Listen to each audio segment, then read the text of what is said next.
Assalamualaikum warahmatullahi wabarakatuh. Nama saya Akmal Sovanto dari Fakultas Pertanian Universitas Brawijaya. Lebih jelasnya ada di sini. Di video kali ini saya akan menyampaikan tentang perubahan sosial yang ada di Malang. Nah, saya mewawancarai salah satu pemilik lahan yang ada di Malang. Dikarenakan masa pandemi, maka wawancara kali ini via telepon. Cuplikan teleponnya dapat dilihat setelah ini. Oh iya, nama saya Willy Chandra. Biasanya tanam tomat, kemudian sawi, itu aja sih. Uh, Bapaknya udah bergerak di bidang ini udah berapa lama ya Pak? Sejak tahun 2009, 2010, 2010 udah 11 tahun berarti ya Pak. berarti sekitar 10 tahun ya. Oke.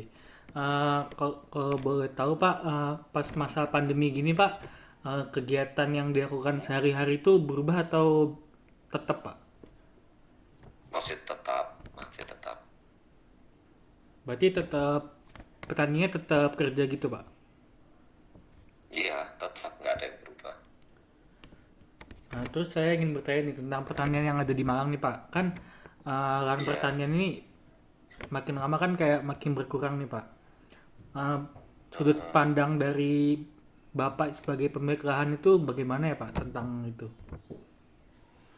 Ya, harus peningkatan pertanian yang efektif, efisien, penggunaan benih yang unggul, kemudian apa namanya inovasi teknologi. Kalau bicara Malang Kota sih ya memang lahan semakin sedikit ya. Tapi kalau bicara Malang Kabupaten, lahan masih luas banget, masih belum optimal gitu. Saya ingin bertanya lagi tentang studi kasus Pak. Jadi misal nih Pak, Iya. lahan Bapak dibeli eh, untuk dijadikan bangunan apa komplek. Gitu Bapak menjualnya atau gimana Pak? Ya, nggak setuju. Eh, tapi bayarannya tinggi gitu Pak, tetap nggak setuju Pak. Tetap nggak setuju. Kenapa ya Pak? Kalau boleh tahu. Pertama kan begini, itu harus dilihat dulu di pertanahan kelas lahannya kan kelas A, B atau C. Kalau untuk kelas lahan yang memang produktif kan kalaupun dijual juga melanggar aturan kan.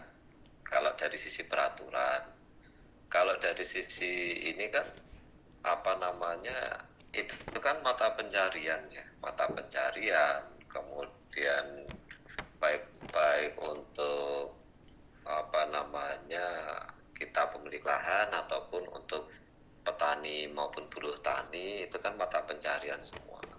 Dan kalau dari sisi bisnis kan ini juga untuk usaha. Nah, kalau misalnya dijual kan sama saja kita menjual mata pencarian kita. Walaupun dibeli harga mahal, apa namanya jika tanah itu produktif, kan belum tentu bisa cari lahan dengan tipikal tanah yang sama, dengan tanah yang produktif, mungkin sistem pengairan yang bagus, tenaga kerja yang sudah sesuai, kan nggak segampang itu juga. Berarti Jadi ya tidak setuju. berarti menurut Bapak apa namanya investasi lahan pertanian ini lebih worth it gitu ya Pak dibanding bangunan Iya, atau komplek gitu. iya, iya, ya kalau mau kebutuhan sesaat ya memang apa namanya dijual, tapi ya udah selesai habis itu nggak akan susah kalaupun misalnya harus cari lahan lagi untuk mencari tipikal lahan yang sama, tanah yang produktif, kemudian pengairan yang bagus, tenaga kerja yang settle itu susah untuk mencari seperti itu. Nah, akhirnya hasil penjualan lahan itu kalaupun dibelikan lahan lagi kan akhirnya apa namanya karena nggak dapat lahan yang sebagus yang sekarang ya akhirnya juga nggak bisa produktif juga kan gitu. Jadi Baik. dari sisi bisnis ya saja ya rugi. Kalau dari sisi perdagangan mungkin langsung dapat duit banyak ya. Tapi kalau dari sisi bisnis, kalau bisnis kan bicaranya long term kan ya, kan rugi gitu. Gitu Pak. Yang Ya, terakhir saya mungkin mau nggak gampang cari lahan yang bagus itu nggak gampang juga. berarti kalau kan tapi banyak juga kan Pak, maksudnya yang pemilik lahan menjual demi Iya. bangunan gitu. Berarti menurut Bapak kayak kenapa gitu Pak? Kan sebenarnya untuk investasi jangka panjang juga bagusan pertanian, tapi kenapa masih banyak yang menjual lahannya Iya. demi komplek? Biasanya yang disasar itu petani-petani yang eh, petani-petani yang kurang ini ya yang wawasannya kurang ya. Petani-petani yang kolot atau petani-petani yang memang sudah tua.